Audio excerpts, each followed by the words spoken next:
প্রেগন্যান্সির প্রথম ৩ মাসে হঠাৎ রক্ত যাওয়া কিসের ইঙ্গিত? গর্ভবতী মায়েরা আজই জেনে নিন। প্রেগন্যান্সির প্রথম ৩ মাসে হঠাৎ রক্ত গেলে কি গর্ভপাত হয়ে যাচ্ছে? সব সময় নয়, তবে এটি কখনোই অবহেলা করা উচিত নয়। চলুন জেনে নেওয়া যাক।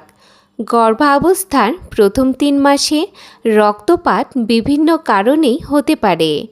১. Implantation bleeding. গর্ভধারণের একেবারে শুরুর দিকে ভ্রূণ জরায়ুতে স্থাপিত হওয়ার সময় অল্প স্পটিং হতে পারে। ২. গর্ভপাতের সম্ভাবনা বা মিসক্যারেজ। রক্তপাতের সঙ্গে তীব্র পেট ব্যথা, কোমর ব্যথা বা বড় বড় রক্তের দলা বের হলে এটি জরুরি লক্ষণ হতে পারে। ৩. Ectopic pregnancy. যদি একপাশে তীব্র পেট ব্যথা, মাথা ঘোরা বা অজ্ঞান হওয়ার মতো লক্ষণ থাকে, তাহলে এটি জরুরি অবস্থা।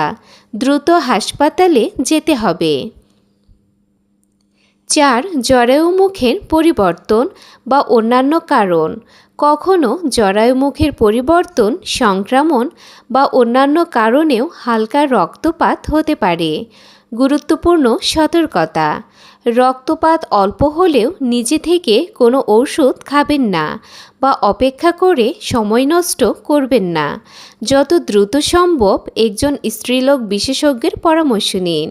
প্রয়োজনে আল্ট্রাসাউন্ড করে কারণ নির্ধারণ করতে হবে। শেষ কথা, মনে রাখবেন, প্রথম ৩ মাসে রক্তপাত মানে গর্ভপাত নয়, তবে প্রতিটি রক্তপাতই গুরুত্বের সঙ্গে মূল্যায়ন করা উচিত।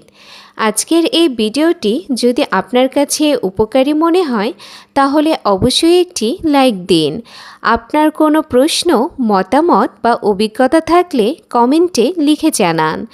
আজকের এই ভিডিওটি গর্ভবতী মা বা পরিবারের সদস্যদের সাথে শেয়ার করুন, যেন আজকের এই ভিডিও থেকে তারাও উপকৃত হতে পারে।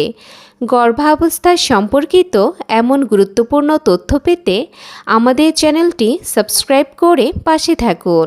বেল আইকন অন করে রাখুন যেন নতুন ভিডিও নোটিফিকেশন সবার আগে পেয়ে যান। আজকের মতো এই পর্যন্তই। সবাই ভালো থাকবেন, সুস্থ থাকবেন। আল্লাহ হাফেজ।